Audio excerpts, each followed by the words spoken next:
இந்த வீடியோவில் நம்ம குரூப் 4ல் கேட்டிருந்த மேக்ஸ்க்கான கீஸ் தான் வந்து பார்க்க போகிறோம். எப்படி இந்த சம்ஸ்லாம் வேகமாக ஈஸியாக போட்டு முடிக்கலாம் அப்படிங்கிறத வந்து பார்க்க போகிறோம். முதல் கொஷின், a ஈக்குவல் டு 26, சன் ஈக்குவல் டு 27 எனில் கேட்டுக்கு என்னன்னு கேட்குறாங்க.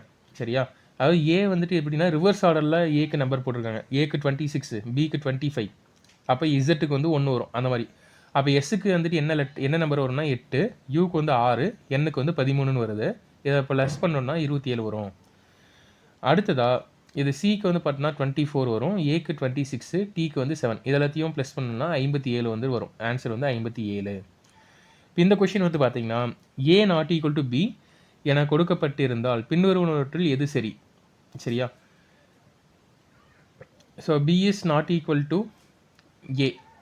ஸோ பி வந்துட்டு ஏக்கு ஈக்குவலாக இல்லை, அதே போல் ஏ வந்துட்டு சிக்கு ஈக்குவலாக இல்லை அப்படின்னு வந்து சொல்லியிருக்காங்க. இது வந்து கரெக்டாக அப்படின்னு கேட்டிங்கன்னா கரெக்ட் இல்லை. ஏன்னா ஏ தான் பிக்கு ஈக்குவல்னு சொல்லியிருக்காங்க, அதே போல் பி தான் சிக்கு ஈக்குவல்னு சொல்லியிருக்காங்க. சரிங்களா? ஏக்கும் 1 போடலாம், பிக்கு 1 போடலாம். சரியா? சரி, சிக்கும் 1 போடலாம். அப்படிங்கும்போது ஏவும் சியும் ஈக்குவலாக இருக்கிறதுக்கான சான்சஸ் இருக்குது. அப்போது இந்த ஏ ஆப்ஷன் வந்துட்டு வரதுக்கான வாய்ப்புகள் இல்லை. ஏபிசி ஆகியவை வெவ்வேறானவை. ஏபிசி 3 வெவ்வேறையானவையா அப்படின்னு கேட்டிங்கன்னா இங்கேயே பாருங்கள், ஏக்கும் 1 போடலாம், சிக்கும் 1 போடலாம். அதுக்கான வாய்ப்புகள் இருக்குது. அப்போ இதுவும் வந்துட்டு தப்பு தான். A equal to B equal to C இது பார்த்தாவே தப்புன்னு சொல்லிட முடியும். அதுக்காக A is not equal to C. A வந்துட்டு சிக்கு ஈக்குவலாக இருக்கலாமான்னு கேட்டிங்கன்னா ஈக்குவலாகவும் இருக்கலாம், ஈக்குவல் இல்லாமலும் இருக்கலாம். ஸோ ஏ ஈக்குவலாகவும் இருக்கலாம் அல்லது ஏ ஈக்குவல் இல்லாமலும் இருக்கலாம். அப்போ ஆன்சர் வந்துட்டு டி தான்.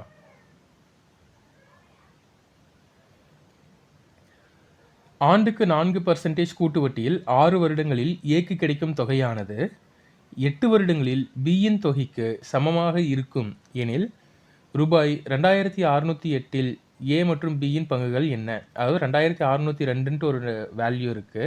அதை வந்து 2ஆக பிரித்து என்ன பண்ணுறாங்கன்னா வட்டிக்கு வந்து கொடுக்குறாங்க. எதுலன்னா கூட்டு வட்டியில். சரியா? வட்டி விகிதம் வந்து 4% கொடுத்துட்டாங்க. ஏங்கிற amount first A pin amount பிரிச்சிருக்காங்களா? ஏங்கிற அமௌண்ட் வந்து பார்த்திங்கன்னா 6 வருஷத்துக்கும், பிங்கிற அமௌண்ட் வந்துட்டு 8 வருஷத்துக்கும் கொடுக்குறாங்க. இதில் வந்து கடைசியில் கிடைக்குள்ள மொத்த தொகை ஏக்கு கொடுத்த மொத்த தொகை ஏக்கான மொத்த தொகையும் பிக்கான மொத்த தொகையும் வந்து எப்படி இருக்குன்னா ஈக்குவலாக இருக்குது அப்படிங்கிறது தான் இந்த இடத்துல கண்டிஷன். சரிங்களா? இந்த கொஷின் வந்து பார்த்தீங்கன்னா நீங்கள் எக்ஸாமில் ரொம்பவுமே கஷ்டப்பட்டுருப்பீங்க. சரிங்களா? ஸோ ஏன்னா ரொம்பவுமே வேல்யூஸ் வந்துட்டு நிறைய மல்டிப்ளை பண்ணுற மாதிரியும் பாயிண்ட்ஸில் வந்து வர மாதிரியும் வந்துட்டு இருந்திருக்கும். இது எப்படி வேகமாக ஈஸியாக போடலாம் அப்படிங்கிறத வந்து பார்க்கலாம். இதுதான் வந்து பார்த்தீங்கன்னா ஃபஸ்ட் அமௌண்ட் ஏங்கிறத P1 எடுத்துக்கிட்டேன். சரிங்களா? 6 வருஷத்துக்கா P into 1 + R/100 whole power 6ன்னு வரும். ஸோ அப்போ R வந்துட்டு 4ன்னு கொடுத்துருக்காங்களா? ஸோ 4ன்னு எடுத்தாச்சு. இதுதான் இந்த அமௌண்ட்டு. இந்த அமௌண்ட்டும் இந்த பி இருக்குல்ல, பிக்கான அமௌண்ட்டும் வந்து என்னன்னு சொல்லிட்டாங்க, ஈக்குவல்னு சொல்லிட்டாங்களா? அதான் ஈக்குவல் பண்ணியிருக்கேன். ஸோ பிரின்சிபல் இன்ட்டு 1 + 4/100 இன்ட்டு இதை வந்து 8 வருஷத்துக்கு கொடுத்துருக்காங்க இன்ட்டு 8. இப்போ P1/P2ன்னு எடுத்துக்கலாம். இதை வந்து இந்த பக்கம் வந்துட்டோம். P1/P2 ஈக்குவல் டு இந்த 6 இருக்கா, இங்கே 8 இருக்குது. அப்போ மீதி இது ரெண்டும் ஒரே மாதிரி இருக்கனால இது கேன்சல் பண்ணிக்கலாம். 2 தான் வந்துட்டு வரும். ஸோ மொத்தமாக நம்ம பார்க்கும்போது 400ஆல் கேன்சல் பண்ணோம்னா 1 + 1/25 வரும்.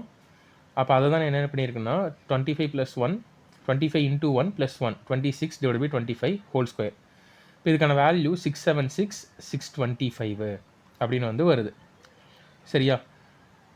இப்போ இதில் வந்து பார்க்கும்போது நமக்கு மொத்த தொகை 2602. இது ரெண்டையும் நம்ம ப்ளஸ் பண்ணோம் அப்படின்னா எவ்வளோ வரும்னா 1 9 6 6 12 1200. சரி தப்பா வந்துருக்கீங்க. சரி 6 5 ஸோ 1301ன்னு வரும். ஆனால் நமக்கு வர வேண்டிய வேல்யூ 2602. சரி, இந்த வேல்யூ பாருங்கள், 1301ங்கிறது 2602 பாதியா? அப்போ இதை இன்ட்டு 2 போட்டோம்னா நமக்கு என்ன கிடைக்கும்? நமக்கு 2602ன்னு கிடைச்சிடும். அப்போ P1 P2ங்கிற ரேஷியோ எப்படி இருக்குன்னா 676 625ங்கிற ரேஷியோ இருக்குது. இதை என்ன பண்ணுறேன்னா இன்ட்டு 2 போட்டோன்னா என்ன ரேஷியோக்கு மாறும்? 1352 1250ன்னு மாறும். இப்போ இது ரெண்டையும் நம்ம கூட்டணும் அப்படின்னா நமக்கு என்ன வரும்னா 2602 வந்துட்டு வந்துடும். சரிங்களா? ஆன்சர் வந்துட்டு 1352 1250. இது வந்து கொஞ்சம் ஈஸியான மெத்தட் இந்த சம்முக்கு. சரி, நெக்ஸ்ட் கொஷின், 68,000க்கு 9 மாதங்களுக்கு 16.2/3% வருட வட்டி வீதத்தில் தனி வட்டி காண்க. ஸோ இதுக்கு PNR/100 ஃபார்முலா தான். P வந்துட்டு 68,000 இன்டூ R வந்து பார்த்தீங்கன்னா, N வந்து 9 மாதம்னு குடுத்துருக்காங்களா, அப்போ 9/12ன்னு வச்சுக்கணும். ஸோ 9/12 வந்து கேன்சல் பண்ணா 3/4 வரும். அதான் 3/4ன்னு எடுத்திருக்கோம். R வந்துட்டு 3 × 16 48, 48 + 2 50, 50/3. இது எல்லாத்தையும் கேன்சல் பண்ணோம் அப்படின்னா, நமக்கு ஆன்ஸர் வந்து என்ன வரும்னா, 8500 வந்து வரும்.